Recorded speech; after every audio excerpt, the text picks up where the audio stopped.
एक petrol pump है और कुछ नहीं है। ये नेताओं की ज्यादा चलेगी, पंप को बंद करा देंगे, जमीन को अभी तो छीन नहीं सकते, लेकिन ऐसा ही राह चलता रहा तो मुझे लगता है मेरी जमीन तो क्या, तुम्हारे किसानों की जमीनों को ये नेता छोड़ेंगे नहीं, ये नेता छोड़ेंगे नहीं। इसलिए क्रांति लाने की जरूरत है। हर डिपार्टमेंट में हर जगह भ्रष्टाचार फैला हुआ है, उस भ्रष्टाचार को खत्म करने की जरूरत है। हम अभी यात्रा की शुरुआत करेंगे। मेरा आपसे आग्रह आगे आगे जो मेरी माता बहने आई है इस यात्रा को आशीर्वाद देने, आगे आगे मेरे साथ चलेगी। आप सब लोग पीछे चलेंगे। यहाँ से हम लोग हरना हो तो सीधा चलेगी, क्लियर होकर चले।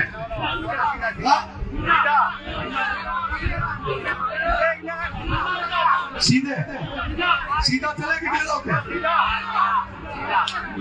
सीधा चलना चाहिए। देखो मेरी बात सुनो, टाइम बहुत हो गया, सीधा चलेंगे। टाइम हो गया, सीधा चलेंगे।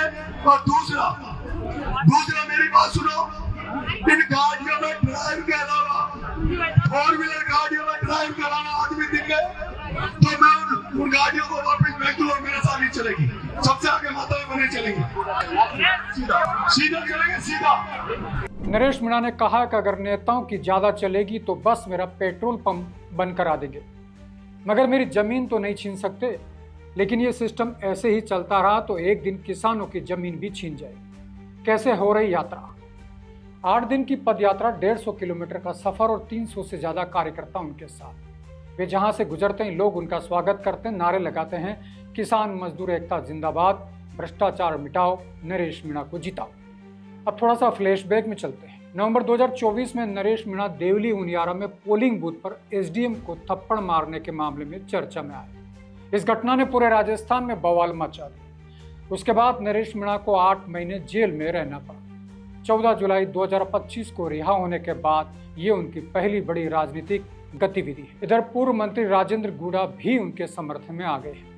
उन्होंने कहा सरकार ने नरेश मीणा के साथ जो किया वो बर्दाश्त नहीं होगा।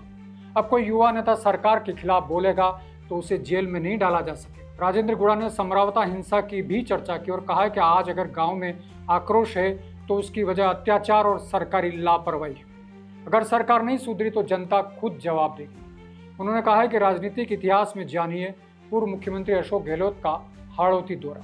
याद कीजिए, जब गहलोत कोटा जा रहे थे तब नरेश मीणा सड़क पर उनसे मिलने पहुंचे, लेकिन गहलोत सड़क से नहीं गए, हेलीकॉप्टर से जयपुर लौट गए। क्यों?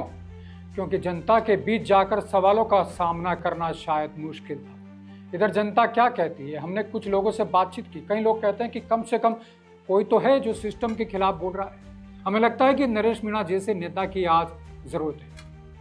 यात्रा के कोऑर्डिनेटर सुहाग मीणा ने बताया कि यह यात्रा 8 दिनों तक चलेगी और 150 किलोमीटर से अधिक दूरी तय करेगी। यात्रा का समापन 28 जुलाई को कोटा जिले के त्रिकुटा माता मंदिर में होगा। नरेश मीणा पूरे रास्ते अपने समर्थकों के साथ पैदल मार्च करेंगे। सुहाग मीणा ने बताया कि नरेश मीणा की जन क्रांति यात्रा को लेकर हाड़ौती भर में उनके समर्थकों में खासा उत्साह है। तो आखिर क्या है इस यात्रा का असली मकसद? राजनीतिक विश्लेषकों की माने तो यह यात्रा सिर्फ भ्रष्टाचार के खिलाफ आंदोलन नहीं है, यह राजनीतिक जमीन तैयार करने की रणनीति भी है। नरेश मीणा 2028 के विधानसभा चुनाव की तैयारी में है। वो खुद को किसान नेता, मजदूरों की आवाज और भ्रष्टाचार के खिलाफ क्रांतिकारी चेहरे के रूप में अपने आप को पेश कर रहे हैं। यात्रा का समापन 28 जुलाई को कोटा के त्रिकुटा माता मंदिर में होगा। जमानत पर बाहर आने के बाद ये यात्रा उनकी पहली बड़ी राजनीतिक कदम माना जा रहा है।